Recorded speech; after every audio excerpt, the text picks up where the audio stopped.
Are your shoes making your foot pain better or worse? If you don't know the answer to that question, you need to stick around for this week's episode. Hi, I'm Dr. V, and this is Right Along with Dr. V, and we're on episode 7. And during this episode, what we're going to talk about we're going to talk about shoes, right? Shoes are one of the most underestimated components to getting better, especially if you have foot pain. And so what I'm going to do today is I'm going to give you 3 tips on how you can determine what shoes you should be wearing, right? So that you're always in a situation where your shoes are helping your foot pain and not making it worse. Okay? All right. So first thing I want to tell you is that one of the most common mistakes that people make when it comes to their shoes is they mistake cushion and comfort for support. They're not the same thing, right?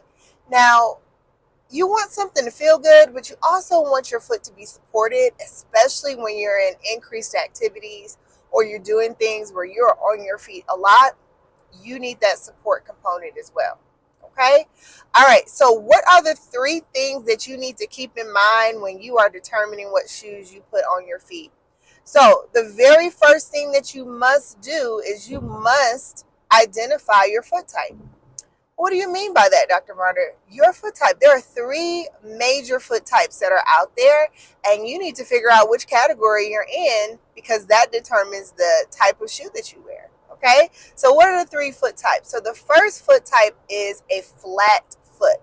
So what that means is your foot is completely flat. Now, this is a tricky one because some people have what we call a flexible flat foot, which means when you're not on your foot, you have an arch. But when you step down, you are losing your arch. So although visually you don't have a completely flat foot, your foot is actually functioning like a flat foot because once you bear weight on it, you're losing your arch, right? So you have to keep that in mind when you're determining what foot type you have, right? So a flat foot needs a lot of support. One of the things that can happen as that flat foot further flattens is you can get midfoot collapse and you can also overpronate. So what does overpronate mean? So pronation and supination are movements of the foot, right? So pronation, supination is kind of the side to side movement. And when you have overpronation, what's happening is your arches are collapsing and your foot's completely collapsing this way, right? And so that overpronation, the problem with that is it can affect the joints above it. So it can affect the ankle, the knee, the hip, and definitely the lower back. So you want to control that pronation so that you're not overpronating. And one of the best things you can do that with is with a supportive shoe that controls that motion, okay? The second foot type is a high arch. So it's the opposite of that flat foot. So a high arch, you have a very, very, very high arch. When you step down, you don't lose that arch at all. Now, the challenge with a very high arch foot is you need a lot of shock absorption. Your foot is almost like a tripod, right? So what that means is you have very specific pressure points on your foot. So the first pressure point is the ball of the foot. The second pressure point is the heel. So unlike in a flat foot where the pressure that you put on your foot is spread out throughout the entire bottom of your foot, yours are concentrated. So we want to really focus on shock absorption if you have a high arch foot. Now the last or the third type of foot that are out there is a neutral. So a neutral is you're not flat, but you're not high. When you step down, your arches may drop a little bit, but you don't have either of the extremes, right?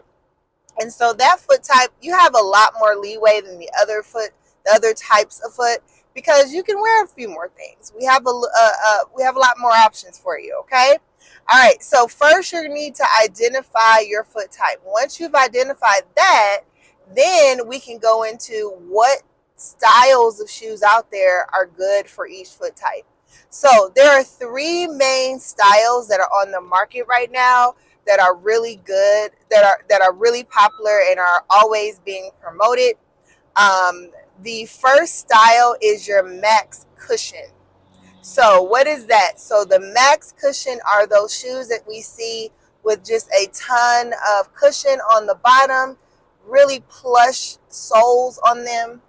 Now that shoe is going to be really good for your high arch. Because remember, in high arch, you need shock absorption, right? You have a more rigid foot, so you need something that's going to take on some of that pressure. So that style shoe is good for you. The second style shoe that are out there, they are cushion. They have a lot of cushion, but they also add the support component, right? So you got to get the best of both worlds. You have the softness that comes with the cushion, but you also have a lot of motion control. So that style shoe is going to be great for your flat foot and for your neutral. Now, the third style shoe that's out there are your zero drop and minimalist style shoe. Well, what is a zero drop shoe, Dr. Barter? How can I tell what that is? So if you look at that shoe is completely flat. So the heel is not higher than the forefoot. You normally have minimal to no sole on that shoe. And those shoes are not bad, but you have to understand their purpose and you have to understand when to use them. So those shoes are designed to build up what we call your intrinsic muscles in your foot. Now, we don't really always, this is not always common knowledge that we have a lot of muscles in our feet, but we do, and they're really important. And when they're nice and strong, our foot can tolerate a whole lot more, right? So they have their purpose, but because they force those muscles to move more and work more when you're wearing that type of shoe, your foot has to be prepared for that increase in load, right? So if your foot is used to being in a max cushion and then you immediately jump to a zero drop style shoe, you can actually flare up many different conditions in your foot, including plantar fasciitis and other tendinitis. So when you do introduce those shoes, you want to introduce them slowly and you want to progress them. You also want to couple it with some strengthening exercises so that your foot can tolerate it. Now, I don't want to bash those shoes because they definitely have their place. You just need to know how to introduce them and when they're appropriate. So if you're in a flare right now, if you're having a ton of foot pain, those style shoes may need to be added a little bit later once you can control some of that inflammation. Okay? All right. Last but not least is you know your foot type. You know the different style shoes and what style shoe works best for your foot type. The last component is what should be inside of the shoe. Now, this is a part that people always forget about. And there is a lot of confusion about inserts in orthotics, right? But I'm going to break it down so it's real simple for you. There are two types. There are your over-the-counter and they are your custom. Now, the best way to explain this so you get it is use glasses as an example. So the over-the-counter inserts are ones that you can get at any store, right? You can go to your local drugstore and get them. Your Walmart, Target, you can get them there as well. And they are equivalent to getting a pair of reader glasses, right? And just like readers can help you if you need them, these inserts can help them as well. But they don't quite compare to a prescription pair of glasses that were made for your eyes, right? And just as if I were to switch glasses with someone else, we probably wouldn't be able to see very well out of each person's glasses. Same thing with these custom orthotics, right? They're made for your foot. So if you switched with someone who wore your same size, it would not feel comfortable for them, right? So who needs what? So if you have mild pain and you don't have any major foot deformities like bunions, hammer toes, Charcot foot, a lot of different conditions. If you don't have a lot of pain and you're just looking for support, those over-the-counter inserts are fine.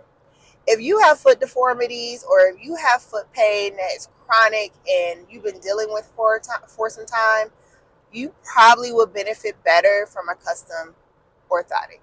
Okay? All right, so just to do a review, 1, know your foot type. 2, understand the 3 different types of shoes that are on the market and which one you need. And again, it's based on your foot type, right?